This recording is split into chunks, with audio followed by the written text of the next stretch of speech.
Man Returns, Part 2. Chapter 1. The Legacy of the Pack. The storm had not relented. Its roar pressed against the tall windows of Blackthorn Manor, shaking the ancient glass, rattling the frames like the breath of something immense and unseen. Within the great hall, the fire in the hearth burned low, shadows pulling long across the portraits of grim ancestors. Clara sat rigid, her hands clenched in her lap, her heart beating as though it sought escape from her chest. Before her stood Lady Margaret Ashbury, silver hair bound tightly back, her cane set like a gavel of judgment upon the stone floor. Jonas lingered at her side, smiling as though he already knew the outcome of a game Clara had yet to understand. Lady Margaret's voice broke the silence, each word deliberate, edged with iron. You must understand, child. What has been passed down is not measured in coin or titles. The Ashby line does not endure through inheritance of land or gold, but through blood. Your uncle is gone.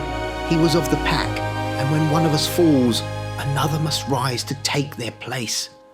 There must always be a sire. Clara's throat tightened. She had heard the word before, whispered in fragments, in shadows, but here it was unveiled like a curse etched into her fate. Clara, hoarse, whispering, "You mean Edward? That's why you called us here?"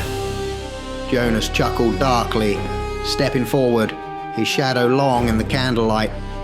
Jonas, Edward was one choice. You were the other. But Edward cast himself to the sea. He has chosen for us. Lady Margaret's gaze sharpened, her hand tightening on the cane. Her tone softened, but the words struck all the harder for it. Lady Margaret. Do you know why the man they call the Wolfman threw himself from these cliffs? His name was Alaric.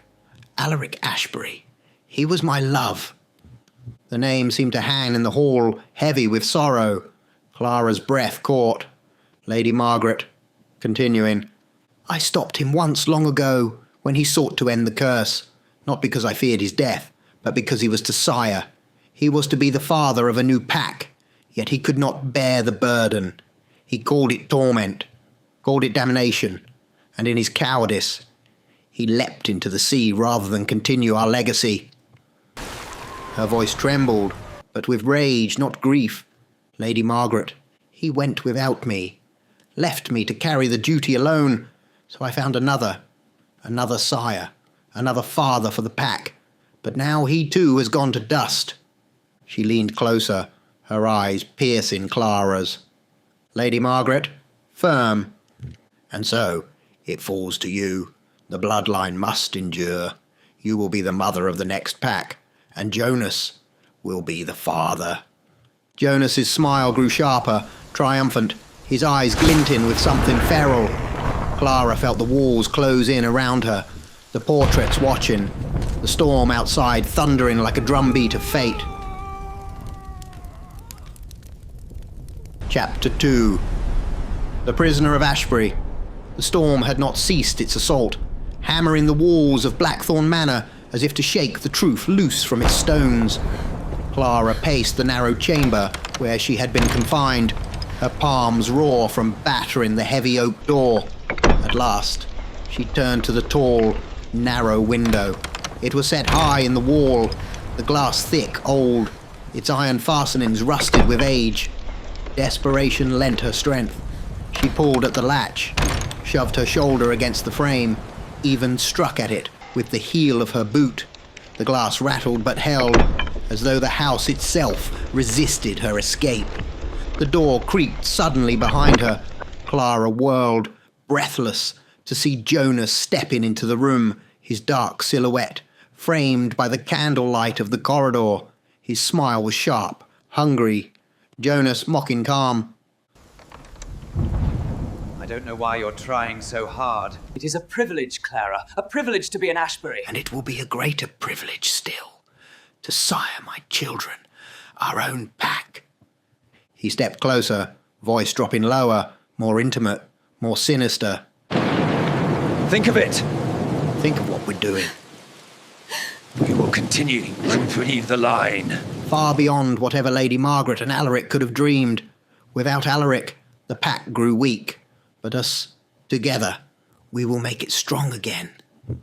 Clara's lip curled with disgust. She shook her head, pressing back against the window frame, as though to keep his words from touching her. I would never sire your children! You won't have a choice. Clara lunged toward the window again, slamming her shoulder into it, trying desperately to shatter the pane. Jonas moved faster than her eyes could follow. His hand seized her arm, not with the strength of a man, but of something far greater. His grip was iron, unyielding. For the briefest moment, the candlelight shifted across his face. His grin widened too far, teeth lengthening unnaturally. The skin around his eyes darkened, his pupils burning gold. His hand, holding her arm, seemed to thicken, dark hairs sprouting at the wrist. Clara gasped, struggling in his hold, her horror deepening as she saw the wolf flicker through him. No! Not a full transformation, but a glimpse, a shadow of the beast within. Jonas leaned closer, his breath hot, his voice edged with the growl of something not entirely human. Jonas low, feral. You are Ashbury now, and the bloodline will endure. No, Jonas, please, no! You're mine, Clara. The cave, Alaric awakened. The cave smelled of old salt and cold earth. In the guttering light of a small makeshift fire, Edward sat opposite the figure he'd dragged from the mound. A man, gaunt and ancient, his rags sodden with centuries of sea and soil. The man's hair was long and matted, his skin like parchment. Yet under the lantern's glow, Edward could see a pulse, the stubborn proof of life. The man coughed, drew a thin, rasping breath, and squinted up at Edward. Edward, voice shaking with exhaustion and disbelief. How are you still alive? You were buried. You couldn't have. The man's eyes found Edward's. For a second, they were only human, tired and sharp. Alaric, hoarse, bitter. The curse. It will not let me die. One who walks with the curse cannot die unless killed by another blessed by Leisanor. Blessed or cursed. That is the law of our blood. Only an Ashbury can end an Ashbury. Edward blinked.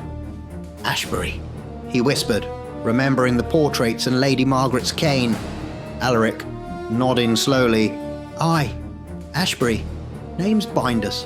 Blood binds us. Many years ago I climbed this cliff to end it. Margaret stopped me. She did not want me to end the line. She wanted me to continue it. I could not wear the weight. Edward's voice rose, incredulous. Lady Margaret of the Manor. Alaric's mouth twisted with a memory that was half love, half hunger. Alaric, she was my love. Once, I loved her so fiercely it hurt. But the life it demanded, the thirst, the nights, I could not bear it. I chose the sea thinking that would bury me. I hit the rocks, I drowned, and I woke beneath the dark. The ocean dragged me into this hollow, and the earth held me. Limbo, blackness, no life, no mercy. He pressed a cracked hand to his chest, as though still feeling the beat of an impossible heart. Alaric, bitter laugh. You should have left me. I was empty and gone. You woke me, boy, and now you have given me back this torment. When the moon comes again, mark my words, I will not revert. Once it takes me fully, I am the wolf without mercy. The moon will not give me man again. Edward swallowed. What can we do? The question came small, as if asking a god. Alaric met his gaze like a blade. Alaric, cold, certain. The only way is to kill them all. The little fire snapped. Outside, waves struck the cliff like the hammering of fate. Edward felt the words land in him like a stone. For a long moment, the cave was only the sound of breathing, the small red heart of the fire, and the far echo of the sea. Then Edward, numb and stunned, looked down at the ancient man before him, the man who had been both victim and monster, and understood that the war within the house had only just begun. Chapter 4. Rivalry in the Bloodline. The manor was hushed, its corridors echoing only with the storm outside. In the west wing, behind carved oak doors, a smaller chamber glowed with the light of a single fire. Jonas stood near the mantel, glass of wine in hand, his grin as sharp as the storm winds beyond. Evelyn entered, her dark gown whispering across the floor. Her eyes burned with contempt, though her tone was smooth, deliberate. Evelyn coldly. It's unfair. I should have been the one chosen. Edward should have been mine. There was a choice between Clara and Edward was clearly the stronger. Somehow, you've cheated the game, Jonas. It was inevitable. The stronger will succeed. It should have been me and Edward at the head, not you and that girl. Jonas turned slowly, his smirk unfaltering. Jonas silken. It was inevitable, Evelyn. The stronger lineage will always succeed. Evelyn's voice sharpened like a blade. Evelyn. Stronger lineage jumped off the cliff all those years ago. Jonas's smile flickered, his eyes flashing with sudden heat. Jonas snapping. Never say that.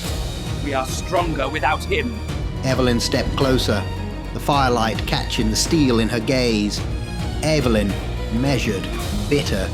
He was the first choice, the first curse. He would have changed this family, made it stronger than it ever could have been. Jonas set his glass down, leaning in, voice low with menace. Jonas, then why didn't you go down into the cave and find him? For a moment, silence held, broken only by the hiss of the fire. Evelyn's lips curled into a faint, a dangerous smile. Evelyn, calm, defiant. Maybe I will. The storm cracked lightning across the manor windows, and for a heartbeat, both their shadows seemed to stretch wolf-like against the walls.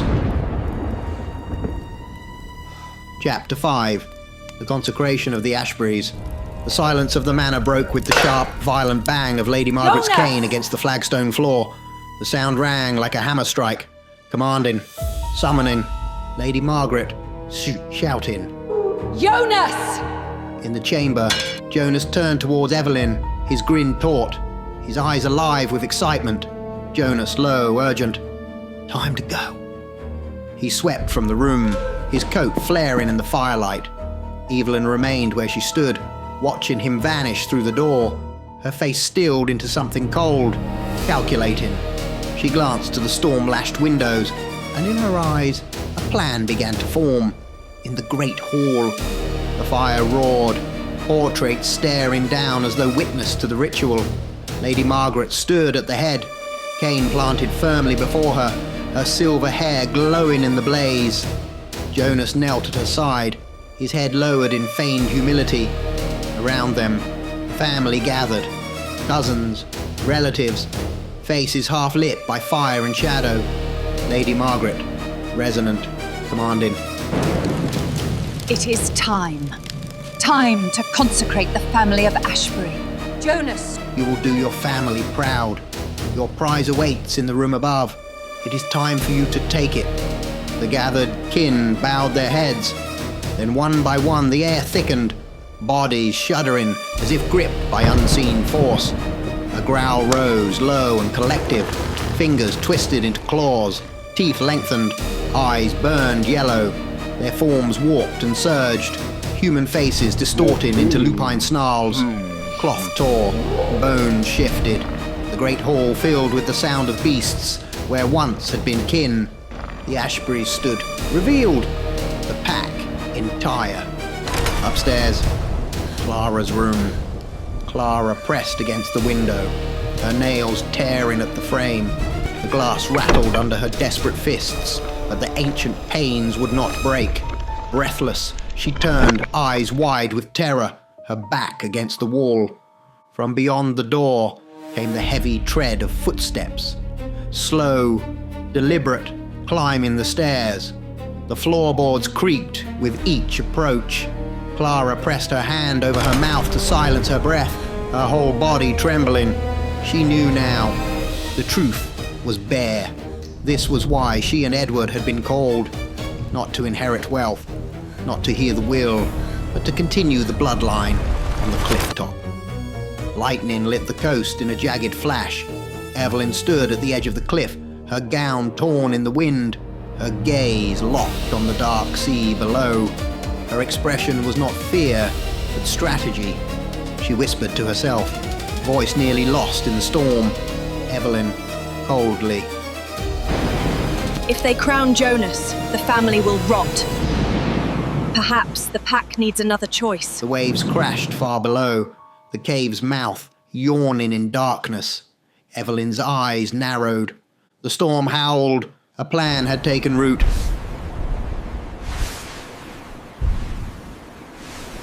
Chapter 6. No way up. The cave breathed cold and salt. Edward sat on a ledge, lantern light trembling against the dripping rock. Beside him, Alaric, the man he had unearthed, gaunt and hollow-eyed, pressed his hands together as though feeling for the heat of a body he no longer trusted. Edward's voice cracked with urgency. Edward, we need to get you out of here. There's only one way to end the curse, and we can't do it with you rotting away in this hollow. You can't change fate stuck down here. We have to leave, Alaric. We have to find a way. Alaric's laugh was thin and dry, like old rope. Alaric, soft, bitter. Whatever you have in mind, boy, do it quick. When the moon comes, there'll be no stopping me. Edward stood and walked to the edge of the narrow shaft he'd used to climb down. Moonlight from the cave mouth showed the vertical face beyond. Sheer rock, jagged and slick. His heart sank. He checked the ropes. Where once a secure line had dangled, there was only frayed end and a clean cut. His hands trembled as he traced the edge with his fingers. Edward, shouting, stunned. Someone's cut these ropes. They've abandoned me down here. There's no way up. There's no way to climb that face without a line. Even for me, those cliffs would crumble. I can't get back. I can't get out. Alaric watched him without surprise. He reached out and put a weathered hand on Edward's shoulder. The touch of someone who had suffered long. Alaric, low, resigned. You tried your best, boy. I can feel it already. The moon's pull, it's in my bones. When it takes me, I will not be able to stop myself. I will not be able to stop destroying you. The words fell like boulders. Edward's mind raced. Desperation, anger, fear, all at once. Then, from above, something slid through the narrow shaft and slapped the ledge at Edward's feet. A length of rope, fresh and strong, coiled as if tossed. It uncurled, swinging slightly, kissing the lantern light. Edward looked up, heart pounding, at the rope descending through the dark mouth of the cave. Salvation, or a new snare. Alaric's eyes gleamed strangely in the lantern glow as the cave seemed to hold its breath. Chapter 7. The moon takes him. The rope swayed in the storm, taut against the cliff face. Alaric's gaunt fingers clutched it with surprising strength, his rags clinging to his frame as he ascended. The lantern light faded below, replaced by the fury of the sea spray and the raw voice of the wind. Hand over hand, he climbed, a man resurrected from earth, cursed to live beyond his time. His breath came ragged, but his eyes gleamed with a wildness that had slept too long. At last, he reached the top. The cliff edge rose sharp against the storm, the grass soaked and black beneath his feet. He pulled himself upright, and there, waiting above the world, the full moon broke through the clouds. Its silver light struck him like a blade. Alaric staggered, groaned, and then arched his back. His body convulsed, rags tearing as coarse black fur burst through pale skin. Fingers snapped, curling into claws. His jaw thrust forward, splitting into a lupine snout, teeth glinting like knives in the moonlight. His eyes glowed molten gold. On the cliff's edge, framed by the raging sea and the eternal moon, Alaric was no longer man. The Wolfman had returned